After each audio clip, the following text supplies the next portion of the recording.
So good afternoon from Helsinki. My name is Kamilla Sultanova. I'm a public speaker and workforce diversity consultant based in Helsinki, but I'm Uzbek originally, and I moved here 5 years ago, and I left Uzbekistan in 2002. And this is the first webinar series for promoting and showing Uzbekistan with a female voice. And I'm extremely happy to launch this idea, which was a long time in standing. And with me, I have two fantastic European Uzbek women who I will have this conversation for the next 40 minutes. So let me present you the first one, Malika Sharapova. She's a CSR and sustainability specialist based everywhere in Europe, and with her London-based consulting company where she does research on CSR for Europe and Uzbekistan. Hi, Malika. Hi, Kamilla. Nice to see you in here. And super happy to have you. And the second compatriot I have is Zaynab Muhammad-Dost. She is the most exciting writing pen lady, which I will tell you why. Multilingual, independent researcher specializing in Central Asian affairs.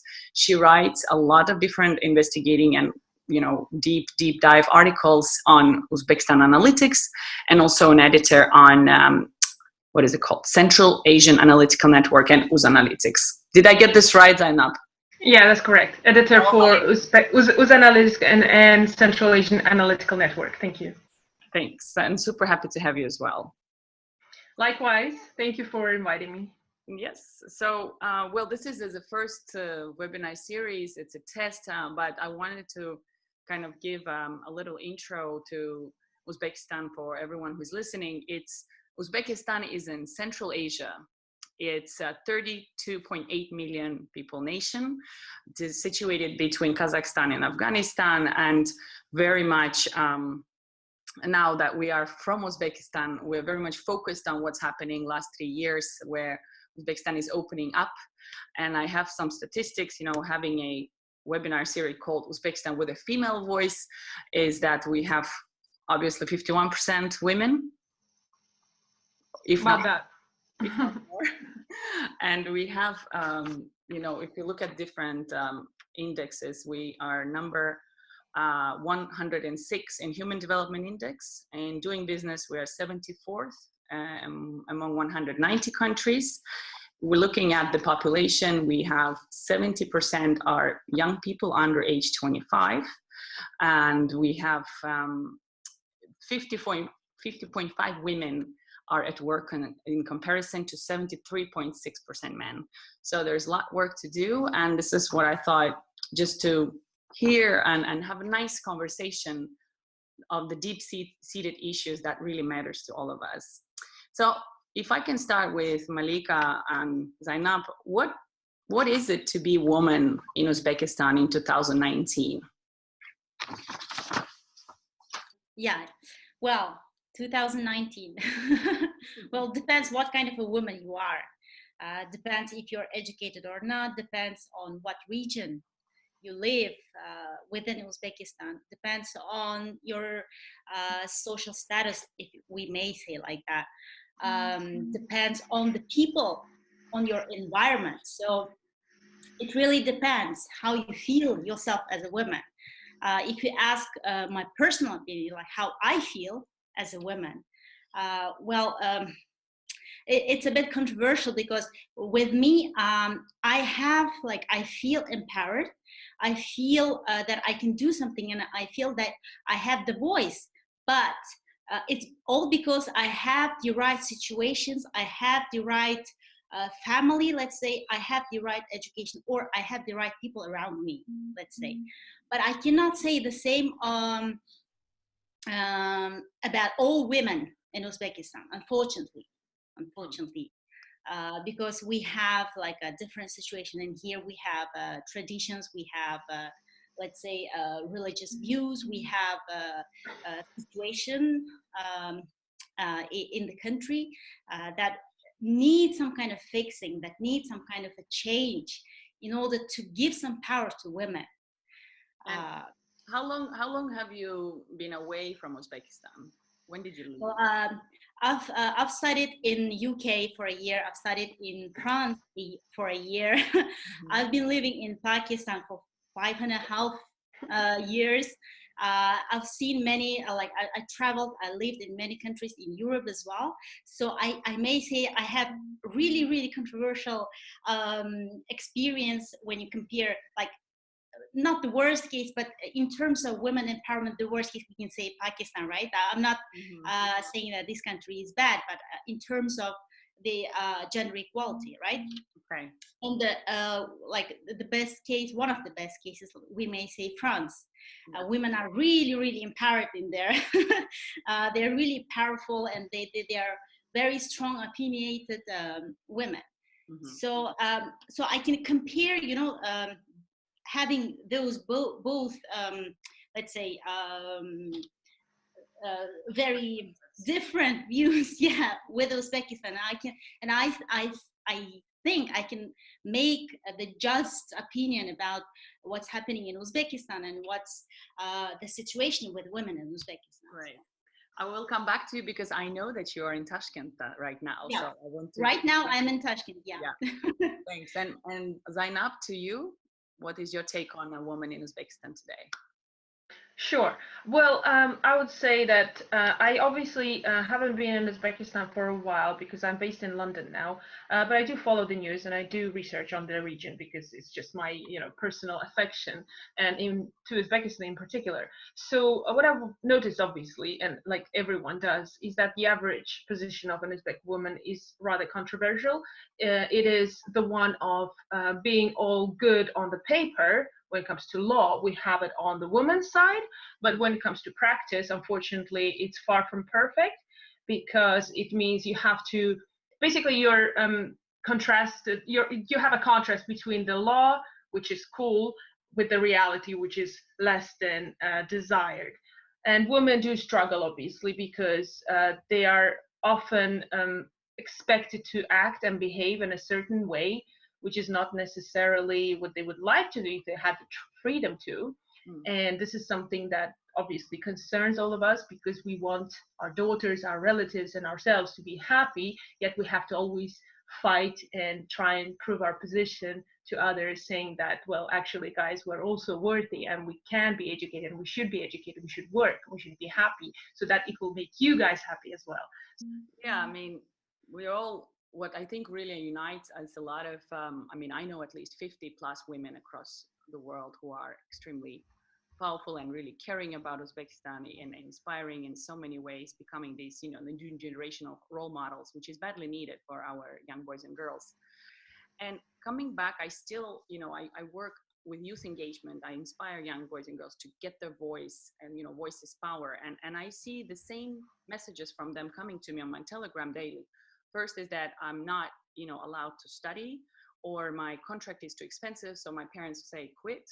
Then they wanted me to get married because the person, the upcoming groom will pay for his or her education, which almost never happens, or often doesn't happen. And then there is a problem of, being a professional wife. We have these books being published, what a Uzbek wife or girl should aspire to, cooking, taking the classes to be a good nurse, so you have a nurse at home, all these different ways to compromise your identity as a, empowered, or let's say individual in 21st century, to compromise for a husband's job, compromise your dreams for another, for the family. So there's a lot of things to really talk and say what can really empower and bring a new narrative of Uzbek, younger generation, but also women now, that not to be disconnected from their own lives, right?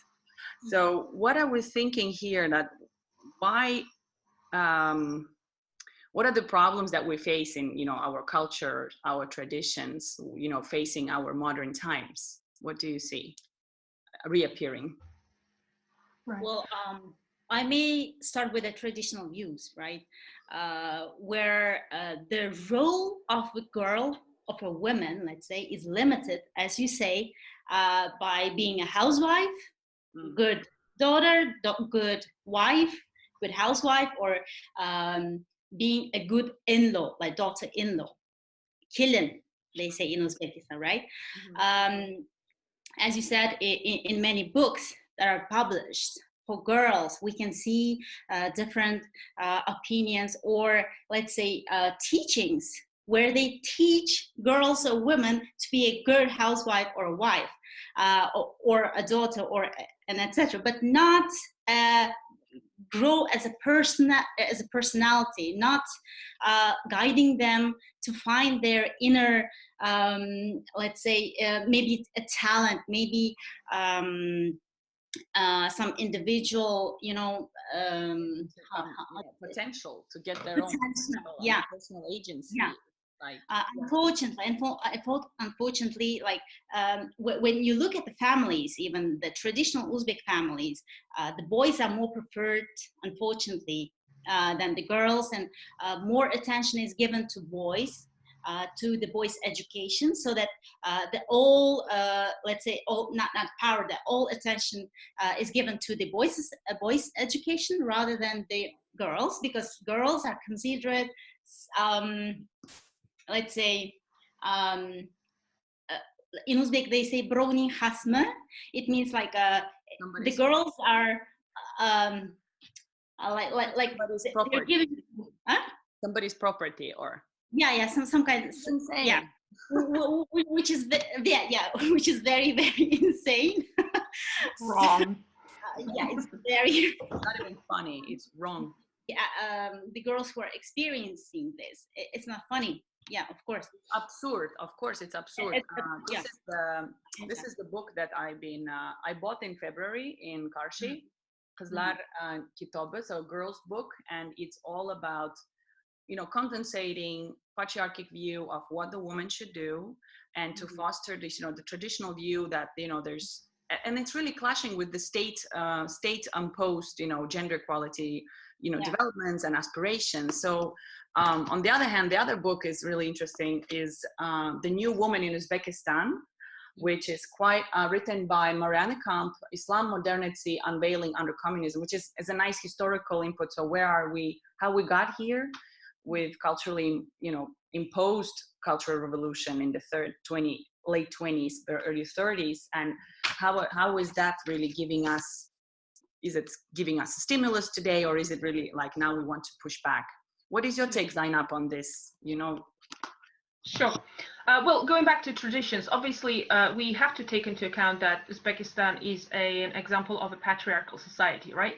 So therefore, many traditions has got to do with that. Even the status of Kelin and, her obvious subordinate position has got to do with that, because at the end of the day, it's about patriarchy and hierarchy in patriarchy. So if the man is the head of the family, then comes the senior woman, which is his mom, right? And then under her, and sorry, there's obviously the dad of the father of the husband, and basically the daughter-in-law is the less privileged member of the family, and it's all got to do with patriarchy.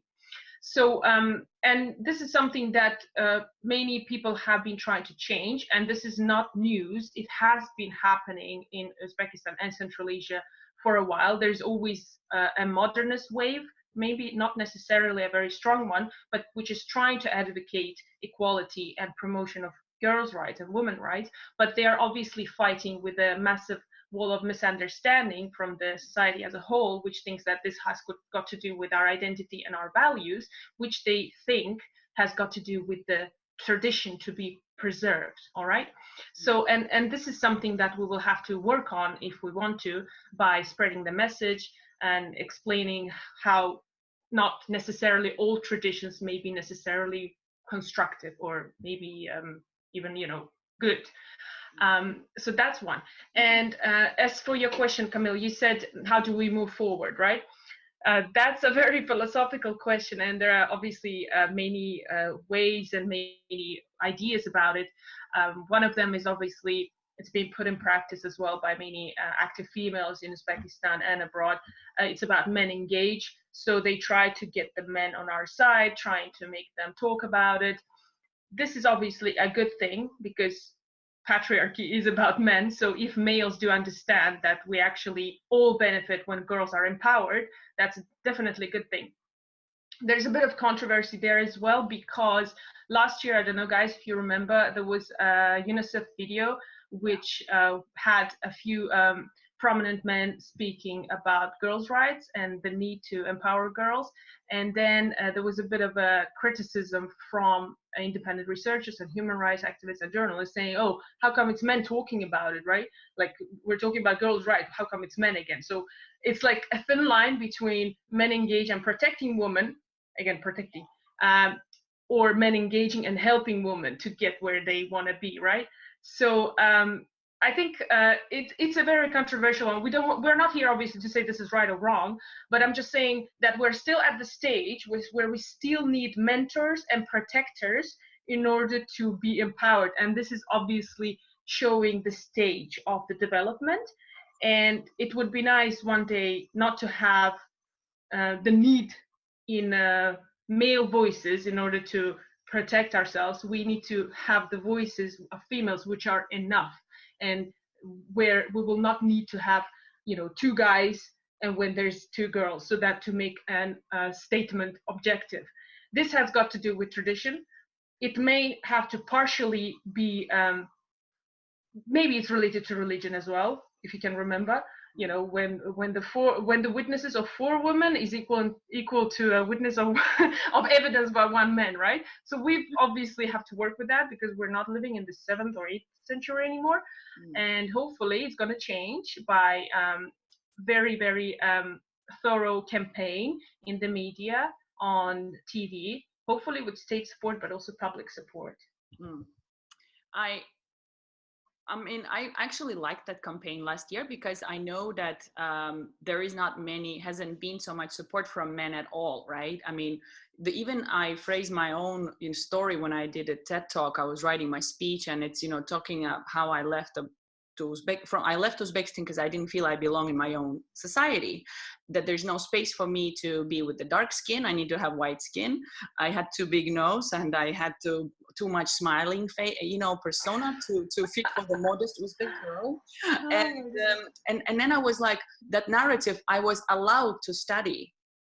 Think about that. Allowed, that means it's my human right after all, right? If you think about this, and if you read different ways of, you know, what is a personal agency in these different like empowerment mechanisms of young people, that that it's still in a way for the Uzbek tradition not to clash too much with modernity. It may be, for me, I thought it was a nice wave to bring fathers and brothers that actually show a good example for other men who otherwise don't allow their wives to work, that don't allow their wives to study, or even like their daughters. Actually, you can see during last 10 years that the higher education, there's less women graduating from higher education, where if you take a 2011, there was 44% women graduating from Hayes higher education institutions, and in 2017 it dropped to 35%. And it's coming back to what Malika said, that, you know, it's better to educate boys than girls.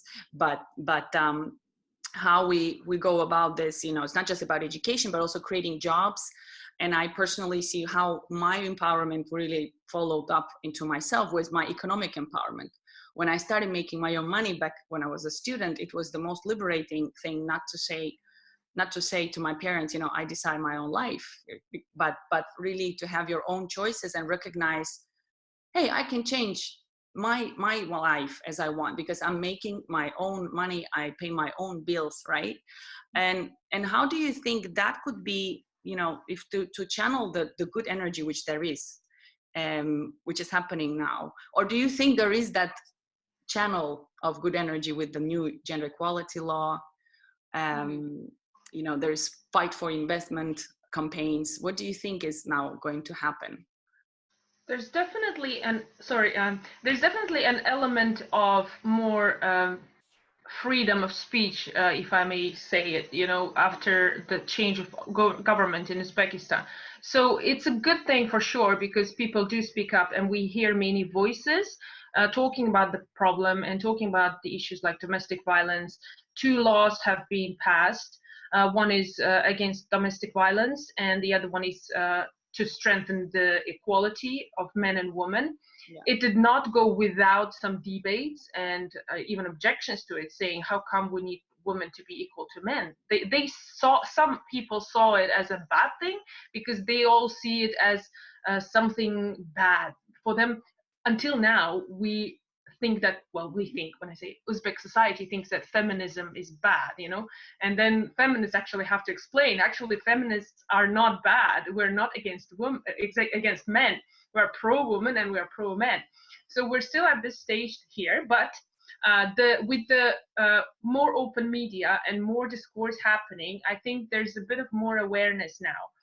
However, we need to always distinguish between the capital city, which is Tashkent and its surroundings, and other towns and rural areas. That's like, there is a massive contrast between these two, right? And what's happening in Tashkent, what may be changing in Tashkent may not be necessarily reflecting exactly in the exactly same way in the rural areas, but majority of our population lives in the rural areas, and they may not have Facebook, they may not have internet, and they are often unaware of the things happening, and the tradition just keeps recreating itself. That's why the task would be obviously to write as much as possible in Uzbek, talk about it as much as possible in Uzbek, and hopefully we're also going to do that at some point, and just spread the message. But I see that there is a movement there, and there's some dynamics, and I think it's more positive than negative. It may be a bit slow, that I cannot, deny, because we're in the 21st century now, guys, but we're still talking about some things which are already, a reality in countries like Sweden or Finland, right? But we're getting there a bit slowly, but hopefully we'll speed it up. Mm-hmm. What do you think, Malika? I want to start by the economic independency, as you mentioned, Kamilla. You said, economic independence gave you some kind of a power, right? Yeah. So, and I also think this is the key for women empowerment, because as soon as women feels that she's independent of everyone, as soon as she knows that she can sustain herself. I mean, in Uzbekistan, not only in Uzbekistan, overall, but especially in Uzbekistan. And after that, she can have some power, I think, because I always say, what is the problem within, if you look into the traditional Uzbek family, why, for example, daughter-in-laws are tolerating everything, like domestic violence, or let's say, that all that obedience or need to have some permission before doing something, right? Because they're not independent, like economically independent. They're dependent on their husbands. They're dependent on their parents, and that's why they feel like they don't have the voice, or they feel like they cannot go anywhere else. They have to tolerate all of that. That's why I always say, in order to give some power to women, they need to learn how to sustain themselves, first of all. And all the girls, I always say that we need to raise girls with the feeling that they have to develop themselves as a person, as an individual, and they need to know that they have to develop in order to be able to sustain themselves, first of all, and to be independent of anyone, right? And unfortunately, in the regions, as Zaynab mentioned, the situation is a bit different. I may say worse than in Tashkent, because in Tashkent we have more modern youth, and they start, like, when you look at the youth, like young people, you can see that they think differently now, which is good, right? They start, like, when you look at the girls, even they start thinking about their career. They start thinking about earning for the living, and etc. But in regions, the situation is very, very different.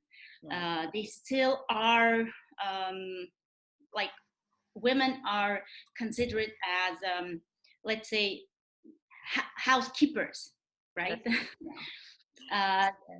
They're not given the voice even. They're not given the voice, or they're raised to be obedient. Or they work, you're right, Malika, but in very low paid agriculture works, jobs, or maybe they do some social work as well. But unfortunately, they're all very, very poorly paid, and that obviously explains a lot. Yeah, and there's a pay difference as well. Like Zaynab said, women are paid less than men. Sometimes for the same job, even, right? And even in Tashkent, in the capital, I may say that when it comes to the career, when it comes to the, for example, giving the position, men are more preferred than women, unfortunately. Well, maybe I cannot generalize, of course, but from my own experience, I experienced that, so that's what I can say from my own experience. Yeah.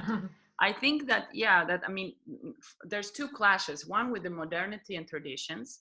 Two is that we're growing in a, living in a very highly technological, digital age. We are all on telegrams. We are on Instagram, Facebook. I mean, again, those who are privileged or have an access to a mobile phone.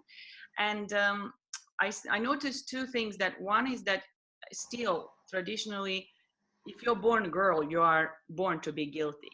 And you'll have that guilt feeling, I'm so sorry I'm here, you speak fast to kind of, let the others listen to a story. I mean, this whole idea of shame and uyat is the most cancer of our social society. I don't know, you can disagree or agree, but I hate this word. And I'm trying with every workshop, with every webinar to get uyat out of the girls' and boys' minds, because it's a pest. And in Kazakhstan, I think that civil society is much further on to like calling out on these uyat men. It's like, right? Sign up with this. Yeah. That uyat men. We also have our own. Yeah. But Camille, as far as traditions, for example, we cannot say that all traditions are bad, because we have good traditions. Yeah, like. Uyat is, I also don't like this word, but it's a bit radicalized, right? In a good sense, maybe like let's say like respect for elders, right? Actually, this is a very good notion, because we have to respect our elders, we have to look after our elders, but it shouldn't be very radical. Because why it's like it's considered negative, because it's a bit over the edge, let's say. It's stretched out, because when you say respect for elders, they say sometimes they say you cannot even express your own opinion. This is even considered as not respecting elders, which is bad. So that's what I'm saying. Some traditions actually, like initially they're good, but they're like over. They overdo it. They overdo it, basically. Yeah, exactly. Yeah. So we need to promote respect and dignity between different intergenerational relations, right? Between elderly and young, between mother-in-law and daughter-in-law, and the same with father-in-law. But like there is an issue with dignity and respect, and even like simple thing as eye contact, right? How many times you walk into a restaurant or a cafe and they will not even look to your eyes because they will look to the eyes of your husband. And or a male guardian. So I think that it's, there is this lady, a scholar and a TEDx speaker from Nigeria, Chimamanda Ngozi Adichie. She says we should all be feminist, and she talks and says that we need to dream and plan for this new, hope that we can be angry and hopeful that we have ability to like remake ourselves for the better. So I think this could be nice conversation to start these webinars and say, how can we become better? How can we redefine and come to terms with our new identity, new Uzbek men and women, new population, new consciousness, being a global player now that we are open to the world. Can you name, either of you name some of the good and maybe less good initiatives that are going on now? From the government side, there are some attempts to improve the situation, like they passed the law on gender equality, right? We have the women committee. Committee. But unfortunately, with this committee, we have some, I may say, issues because there were some cases where the head of this committee was giving out, let's say, wrong opinions. Like, for example, the last case was about the women in markets, in bazaars. They want to educate women in market by, it's absurd, but by, for example, letting them listen the old poems or old novels. Yeah. They need a bit different approach. It's they don't look at the root cause. This is the problem. Yeah. It's like, you know, it's like surface, like smoothing the surface, but not dealing with the root cause. What do you say? Exactly. Zaynab, you mentioned It's got to do with the same concept of shame, which you already mentioned, and they do in fact care about how people look, how do they sound, what's about appearance, and what will people say. That's the key preoccupation of many traditionalists in Uzbekistan. I may say women are even sometimes worse than men in this respect, because the conscious, what will people say? Oh my God, what will my neighbor say? It's like everywhere, and that rules obviously the behavior and the norms. And that's why even if the law says something, but then the state committee of women, which is supposed to protect women's rights, will come up with an absurd statement saying the singers should dress in an appropriate manner. They should not wear red dresses. They should not be open or whatever, which is ridiculous, absolutely, because that lady, the singer, she was not even stripping. I mean, it was just a nice red dress, but she got lots and lots of hate and criticism because of that. Obviously, people did speak up as well. We do have media, and there were many voices saying, you know, that's just ridiculous. What does state committee do? But they still do this, and that body itself needs a major reform. It is supposed to change.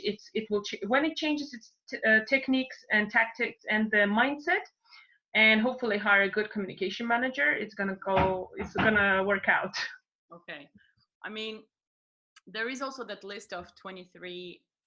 Oh, That's another one. That's why I say a good communication manager, because what they did, oh my God. It's in a nutshell, for the audience, there was a list of categories of women which were considered to be potentially dangerous and prompt and have a propensity for crime, and somehow that list included divorced women, single mothers, teenage girls, women who were poor, women who were suicidal, and basically you could just say it's about all women, because everybody could relate to it at some point. And then they came with an excuse saying, oh, it was just, you know, a mistake, it was not translated properly, but the bomb just dropped, and it caused a major outcry in the social media of Uzbekistan, both in Uzbek language and Russian language. Everybody was just fuming, saying, what on earth is going on? And then they said it wasn't me. So yeah, she said she wasn't. Yeah, she said it wasn't her. Yes, she immediately said it wasn't her. But yeah, but the good thing that came out of this is, like, a lot of my contacts, they started this campaign which is like, if you remember in the US, it was nasty, I'm nasty campaign. So we had potentially dangerous campaigns. Yeah. We could all share our posts. So in that sense, I feel like, okay, well, that was kind of disservice, but it made us a service to kind of wake up and stand up for our rights. And so I believe with this kind of webinar series that we can kind of, you know, demystify what is happening in our country, share our love and patriotic feeling that we want growth, we want development, we want, you know, this whole identity and empowerment for all of us as a nation. And also a lot of young people write to me who already study abroad. So we need to kind of stay together and see, can we offer these webinar series and podcasts. And I encourage everyone to start their own podcast in Uzbek, in Russian, where you really talk about issues that matter to you, because that starts with a story. You go through this really psychological experience. That's my also suggestion. But again, when I do that, the girls say on Telegram, I write a boy's name. because they call out on girls on the social media. This, catcalling, shaming, it continues online, and we really need to promote this education of, gender, of course, awareness, but just basic education of critical thinking, of creativity, working with each other, and actually believing that there's a friendship between boys and girls, which is really not happening. So we're finishing up soon, but this being a call for action, what would be your extended, suggestion? What would you like, people to focus on? How would you welcome, global community or Uzbek international diaspora to engage? Because I do believe that the things we powerful women do abroad, Uzbek women do abroad, is potential. It's amazing. It's huge, and we should also be heard and get these initiatives going. But I want to hear also from you, because I know you have a big stake in what's going on in Uzbekistan. From my side, I would say that we need to talk about it more. It needs to, people need to hear about it more and more on TV, on like this kind of podcasts, or on the public media, or et cetera, et cetera. We need to talk about it more. We need to educate people and raise awareness. Otherwise, especially, I don't know how to do it, but in regions, women need to listen this kind of things more and more. From my own opinion, it needs to, like, we need to start from the family, from ourselves as well. Like, as a generation who are raising their children already, the young generation, right? We need to instill that values to the girls and to the boys as well. To the boys, they need to learn how to respect women, how to treat them equal. For the girls, they also need to know that they're worthy of everything, of the good, of everything good, and they need to see themselves equal to boys as well. But can you tell a few words about your channel? How are you promoting, the CSR awareness to Uzbek companies and? That's exactly what I want to do, to raise awareness on responsibility, let's say, because it's not just about corporate social responsibility, it's about responsibility overall.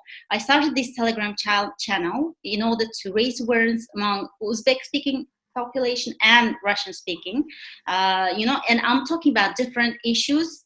It's like, it's corporate issues. It's about gender equality. It's about social issues, and etc. etc. So that also, right? It's about responsibility. So responsibility is in everything, right? We need to feel our responsibility for our children, for their education, for their upbringing, environment, society, and etc. and etc. So, hopefully, it's like my little share to to give out, to give back something to my society, to my nation. Yeah. And if you had a little bit, let's say you're talking to potential investors or sponsors, what would you ask them to your engagement? Depends what kind of investor is it. It is, because unfortunately, a lot of investors who are coming in Uzbekistan, they're either from China or Russia or Turkey. We have very less from Europe because there are many issues. It needs different podcasts, I think. So I would ask them to require, again, responsibility. Yeah, but from your side, Malik, from you, if you say you want investors for boosting your impact, because you're doing a lot of social impact with even just raising awareness, what could there be small steps to enhance the CSR awareness in Uzbekistan? As I said, once investors start demanding or requiring responsibility from the companies that they want to invest, then companies will start thinking about their environmental responsibilities, their social responsibilities, and etc. Because right now, unfortunately, business in Uzbekistan, they think about only how to make a profit. And I can say the same about not majority, but many investors as well. Okay. They're not thinking about their responsibilities, and they're not fulfilling. Yeah. Thank you. Zaynab? Yeah, I second what Malika said about spreading the message, and it's got to do with an effective communication strategy that has to be on many levels. It can be on state level, but also on a public and civil society level. It has to be systemic, and it has to be in not only Russian, but in Uzbek as well, and predominantly in Uzbek, I would say, because the majority of Uzbekistan is Uzbek speaking. And the fact that we can boast about a few activists who are very active in Tashkent, but they're mainly operating in Russian language, doesn't do service to Uzbek speaking population, right? So we need to obviously put in print many materials speaking about what gender equality means, what rights mean, why domestic violence is bad, and what is domestic violence. So I think we're actually on the right track by adopting the law, which actually classifies the types of domestic violence. It's not just beating; it can be financial, it can be emotional, right? It can be any sexual domestic violence. So once we're there and we start talking about it, things will start changing, hopefully, slowly but surely. I would prefer it to be not slow, of course. I'm impatient by nature. That's why probably I was not very. I didn't really fit in either, Kamilla. Hence, this explains why we're all in Europe. But anyway, so but I do. I'm an optimist, and I hope that this is a positive development, and hopefully, with the activism of females like ourselves and many more, there are lots of promising females in Uzbekistan and abroad amongst the diaspora who are probably quite keen. And if we find a way to organize it on a systemic level, like, I don't know, issue a series of articles for resources, independent media, once we come with our own input and a communication strategy, things could probably change. And another thing is, why I emphasize it should be in Uzbek and also indigenous in a way, because there's still this a bad perception about the West coming and hijacking our values. It's obviously not necessarily a right assumption, but it's still there, right? And to fight a stereotype, you need information. And I would also suggest we could probably look back at the poems again and novels of our own writers and intellectuals who were there in the beginning of the 20th century. This was the part of the modernist, the Jadids, who were actually talking about women issues back then. They were saying we need to empower women, we need to change that. So if we start putting that in the context and actually spreading it and saying it, guys, it's not coming to us from someone in the West. It's actually our own as well, because this is in our own interest. And this is what's needed for the society to develop. Then hopefully it will start resonating with people who will then perceive it in a different way. They will see that it's in their interest, as opposed to being, oh no, we need to change this because the West says so, for example. Yeah, it's bringing back the dignity to our own cultural heritage and history. Abdullah Qadari's novel Utkan Kunlar, which is also actually being translated already twice. There's one already published and one coming up. Well, what have we learned today is that we're not going to focus so much on education. It's like deserve a separate chapter, but we know that illiterate mothers will lead to illiterate children. So to promote these values of Uzbekistan, being righteous, being entrepreneurial, being kind, have compassion, and love the music, we have great humor, is we really need to kind of step up our game on really promoting equality, and not just from the state level, but to have great law enforcement mechanisms to recognize that, hey, it's like Uzbek Lazgi dance. Can you imagine a Lazgi dance without a man or a woman? That's our narrative. Let Lazgi, that way go through all, levels of society, and we have her vertical equality, horizontal, representation, because we have so many men living, working abroad, because, there's so many women and men and elderly dependent on breadwinners, and we could just increase quality of life by recognizing opportunities that women have also in the job market, which is happening in the big cities. But again, rural, I come in from Karshi, it's really different, scenarios, what a woman can do still today. So we're closing up now, and what I want to say is, big thanks for this first of a series discussion, Uzbekistan with a Female Voice. We want to grow a global conscious awareness that we are here. Central Asian women make up almost 70 plus million. The whole Central Asia is 70 plus million, so half of them being women. This should also be part of this whole equality discussion on the global arena, and that we can continue these talks. I do encourage you to share it and also, of course, join the discussion and get in touch with us. Thank you so much. Absolutely. Thank you, Kamilla, for organizing. Yes. It's been a pleasure. Thank you, Kamilla and Malika. Thank you. And I want to say that your gender or your origin is not an obstacle to live a full life. And I hope that we can extend message to all our brothers and sisters. Thank you and take care. Well said. Thank you. Bye. Thank you.